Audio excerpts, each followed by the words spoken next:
எங்களுக்கு வர வேண்டிய சில வாக்குகள், நாங்கள் எதிர்பார்த்து இருக்க வேண்டிய வாக்குகளை சிதைத்தார்கள்.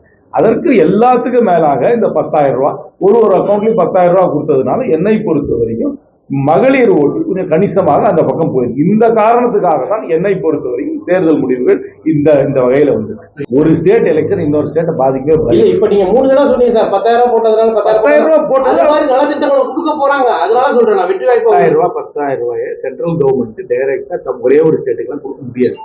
கொடுத்தா ஸ்டேட் கவர்மெண்ட் தான் கொடுப்பாங்க. கோட் ஆஃப் கான்டக்ட் இருக்கையில கொடுத்தாங்க சார் பீகார்ல. அது ஸ்டேட் கவர்மெண்ட் கொடுத்தாங்க சார், சென்ட்ரல் கவர்மெண்ட் கொடுக்கல. அது மாதிரிதான் செய்ய போறாங்க மத்திய அரசுங்கிறாங்க. மத்திய அரசு ஒரே ஒரு ஸ்டேட்டுக்கு பணம் கொடுத்தா இந்தியா முழுக்க கொடுக்கணும். மத்திய அரசு ஸ்டேட் கவர்மெண்ட் தான் கொடுக்கலாம். திராவிட முன்னேற்ற கழக அரசு கண்டிப்பாக கொடுக்கறதுக்கு வாய்ப்பு இருக்கிறது. அதனால நீங்க திருப்பி புரிஞ்சுங்க, பீகார்ல கொடுத்தது வந்து ஸ்டேட் கவர்மெண்ட் தான் கொடுத்தாங்க, சென்ட்ரல் கவர்மெண்ட் கொடுக்கலாம்.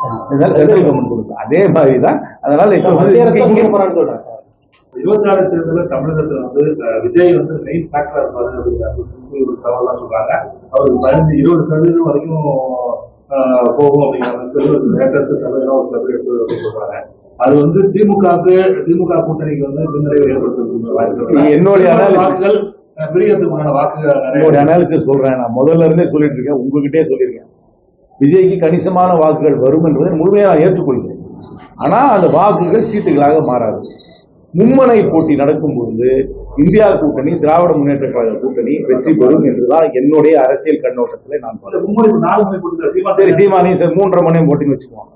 3.5 மணி வச்சுக்குவோம். அந்த 3.5 மணி போட்டியில என்னை பொறுத்த வரைக்கும் இந்தியா கூட்டணி, திராவிட முன்னேற்ற கழக தலைமையிலான கூட்டணி வெற்றி பெறும் என்றுதான் இதுதான் என்னுடைய பொலிட்டிக்கல் அனாலிசிஸ். வாக்குகளே சீட்டுகளாக மாறும் என்று சொல்லவே முடியாது. வாக்குகள் வரலாம், ஆனால் சீட்டுல இன்னைக்கும் ஏத்துக்கிறேன், விஜய் கட்சிக்கு கணிசமான வாக்குகள் கண்டிப்பாக வரும்.